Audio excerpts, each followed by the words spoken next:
The idea is more important to us than the fact. The concept of what one should be has more significance than what one is. The future is always more alluring than the present. The image, the symbol, is of greater worth than the actual. And on the actual, we try to superimpose the idea, the pattern. So we create a contradiction between what is and what should be. What should be is the idea, the fiction, and so there is a conflict between the actual and the illusion, not in themselves, but in us.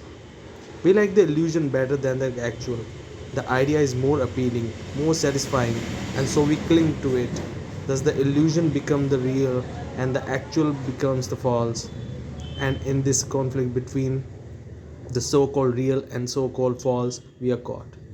Why do we cling to the idea deliberately or unconsciously and put aside the actual? The idea, the pattern, is self projected. It is a form of self worship, of self perpetuation, and hence gratifying. The idea gives power to dominate, to be assertive, to guide, to shape. And in the idea, which is self projected, there is never the denial of the self, the disintegration of the self. So the pattern or the idea enriches the self, and this is also considered to be love. I love my son or my husband, and I want him to be this or that. I want him to be something other than he is. If we are to understand what is, the pattern or idea must be put aside. To set aside the idea becomes difficult only when there is no urgency in the understanding of what is. Conflict exists in us between the idea and what is because the self-projected ideas offers greater satisfaction than what is.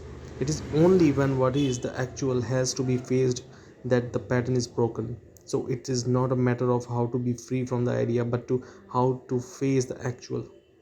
It is possible to face the actual only when there is an understanding of the process of gratification, the way of the self. We all seek self fulfillment though in many different ways, through money or power, through children or husband, through country or idea, through service or sacrifice, through domination or submission. But is there self fulfillment? The object of fulfillment is ever self projected, self chosen. So, this craving to fulfill is a form of self perpetuation. Whether consciously or unconsciously, the way of self fulfillment is self chosen. It is based on the desire of gratification, which must be permanent. So, the search for self fulfillment is the search for the permanency of desire. Desire is ever transient, it has no fixed abode. It may perpetuate for a time the object to which it clings, but desire in itself has no permanency. We are instinctively aware of this, and so we try to make permanent the idea, the belief, the thing, the relationship, but as this also is impossible. There is the creation of the experiencer as a permanent essence. The I separates and different from desire. The thinker separates and different from his thoughts. This separation is obviously false, leading to illusion. The search of permanency is the everlasting cry of self fulfillment, but the self can never fulfill. The self is impermanent, and that is which is fulfilled must also be impermanent. Self continuity is decay. In it, there is no transformation element, nor the breath of the new. The self must end for the new to be. The self is the idea, the pattern, the bundle of memories, and each fulfillment is the further continuity of idea, of experience. Experience is always conditioning. The experiencer is ever separating and differentiating himself from experience.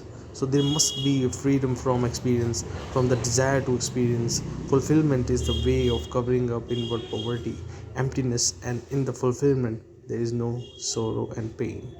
From J. Krishnamurti, Commentaries of Living.